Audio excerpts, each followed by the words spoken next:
and then he just stares blankly, emotionless, unfazed by anything that just happened. Right, and when you're having flashbacks of this man torturing you, what is it that you feel? What is it that you see? He's just standing there menacingly at the elbow. Quick little jab step, one dribble, pull up mid-range jumper with a hand directly in his face. It goes in every single time. Wait, hold on. I'm sorry. Are you talking about a basketball player? Yeah. Okay. Sorry. I thought this was a PTSD therapy session. Why are we talking about a basketball player? Because I have PTSD from a basketball player. Is that what you want me to say? Who's the player? Kawhi Leonard.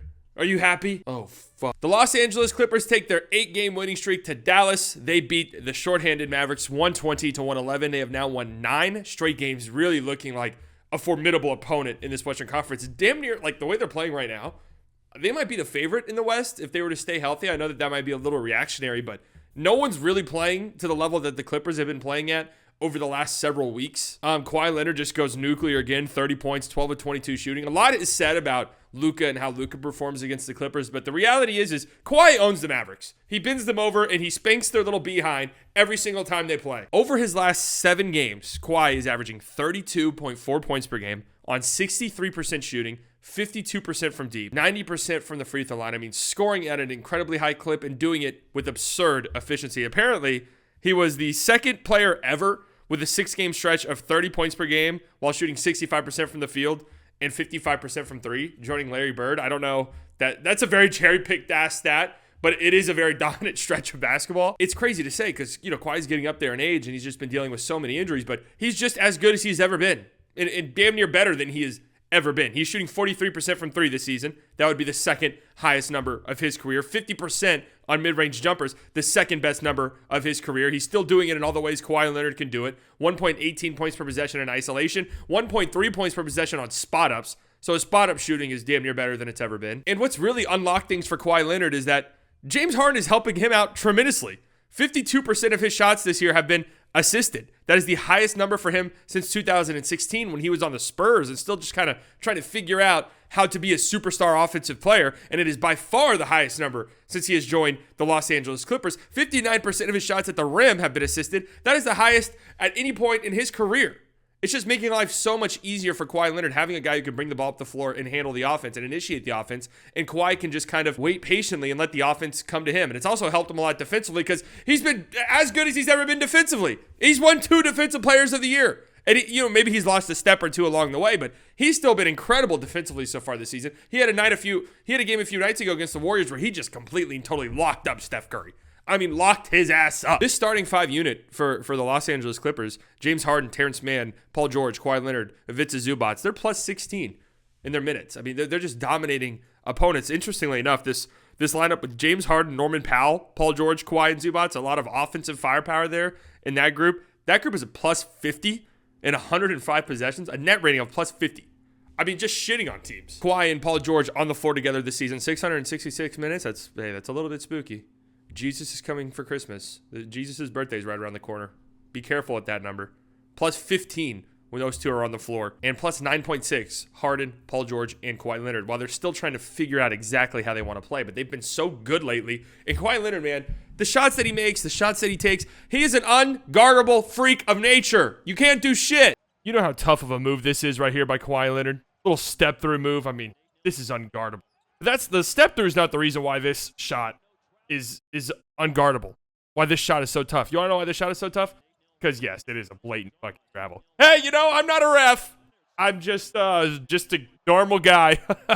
Call it travel. He's also one of the strongest players in the league. Misses, gets his own miss. Get the hell off me, Luka. Oh, shit. Hey, he elbowed me. Just puts that shoulder into you. Nothing you can do but ice your rib cage. Pretty good individual defense by Derrick Jones Jr. Stays with him, takes that first bump. Boom, secondary bump. Just gets enough space, that little fadeaway jumper.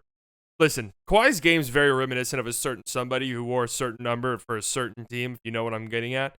He's probably the closest there is in the league to that player. You guys know who I'm talking about. Now, this is the genius defensive strategy here by the Dallas Mavericks. I don't know what they call it. I don't know what, basketball pundits should be calling this. But just take a look here. Look at the defense they throw at Kawhi Leonard. I guarantee you he's never seen a look quite like this. Yeah. Now that, ladies and gentlemen, is defense. And one of the toughest buckets Kawhi is going to get in his career. I mean, don't get me wrong. This is a tough shot, but how do you even give up this shot in the zone you're running? If you're the Mavericks, how do you even let him get to the spot on the baseline? I mean, that's a crazy tough shot. And when he's on, he's on. But I feel like that shot shouldn't even, like, he shouldn't even be able to get to a spot where he's pulling that up. But good Lord, Kawhi. Come on, man. Tough basket. Kawhi is such a smart player, too. He sees the double coming. Luka's going to bring a double, but Tim Hardaway Jr. just gives him the baseline.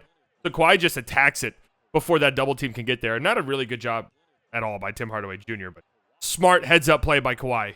What the fuck are you even supposed to do about this right here? I mean, oof. Up fake, Luka Doncic, where are you going? Oh, shit. Tough drive, tough finish with the left. Mavericks made a defensive adjustment late in this game. They started double-teaming James Harden to make the offense a little bit slower and make it a little bit more difficult for James Harden to initiate the offense. That means the Clippers get 4-on-3 situations in the short roll, and Kawhi Leonard, good read, cuts, great find by Terrence Mann. Easy basket for Kawhi Leonard. He's so nasty. Nice move right here. Little pass fake. It's Luka up in the air. Easy finish, man. Oh, he's so disgustingly good. It, like, actually makes me sick to my tum-tum a little bit. Anytime you make two defenders collide midair, you've done something good. Something good is bound to happen. Luka comes to help. He spins right past Grant Williams. Euro step. Luka and Grant Williams combining midair. Not what you want to see.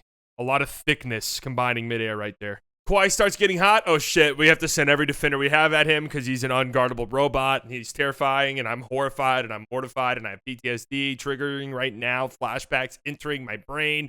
Gun noises, explosions, children screaming.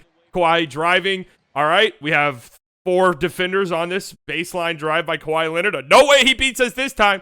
Good cut by Norman Powell. Nice job by Kawhi Leonard. Remaining patient. Not going out of bounds. Finds Norman Powell. Finish and one. That was pretty much the dagger right there. One thing the Clippers did really well in this game was the weak side corner guys that Luka usually picks on all of the times with these skip passes. They did a really good job staying home. When you have somebody like Kawhi Leonard who has freakish wingspan and freakish hands, right, you're allowed to do this. Luka's going to drive. Kawhi's shading over just a little bit. Luka thinks he has this skip pass to the corner. And against most guys, you will. But Kawhi is just a freak and is able to get up there and get the steal. Nice bounce pass. Russell Westbrook, nice finish. Let's look at a freeze frame. Yeah, that pass is supposed to get through, guys. Squidward court. Wait, what? Why is there Squidward on the court? No, that's not Squidward. That's supposed to be a guitar. Kawhi clamping up Steph Curry. What is this? 2017? Fuck you, Zaza Pachulia. Gets over that screen. God, how on earth do you do that? I mean, that's just right here on this frame alone. It looks like Steph's gonna have a wide open 3 here off this little flare screen. Nope. Kawhi Leonard, great job getting over the screen, using that freakish wingspan. Just look at this shit. Triple team. This is a really bad. What's the deal with this with Kawhi? Hey, if you're gonna double or triple team him, don't let him shoot a fadeaway jumper. You're giving him the baseline. How is there 3 guys right here and he still has this much room to operate? He's just a nasty boy. He's just unbelievable.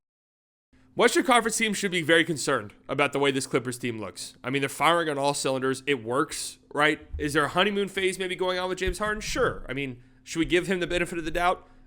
Fuck no. Why the hell would we do that? I mean, we've seen this story play out with Harden a trillion times. But if he is happy and healthy and playing like this throughout the course of the season, this is going to be a very, very difficult team to beat. And if Kawhi Leonard is healthy in the playoffs, this is a team that could very easily come out of the conference. I worry about their size just a tiny bit. Like, I feel like bigger teams could still maybe bully them around a little bit. But if Kawhi is healthy, we know what this guy can do in the playoffs. We saw what this guy did against the Suns in 2 games before he got hurt and had to miss the rest of the series, dropping 40 points in both games.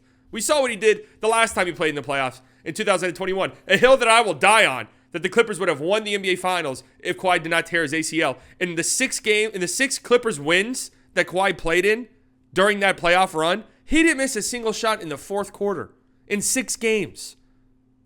Not a single miss. 100, 100, 100 shooting splits. This guy terrorizes the Mavericks. And it's partially why he's one of my favorite players ever. I mean, just watching this level of basketball play night in and night out, even though he torches my favorite team, I just can't help but, hey, game recognizes game. And when there's a hoop, when you're a hooper like me, and when you've been in the trenches and you've gone up against some of the greats and you drop 35 points a game and you're 6'8",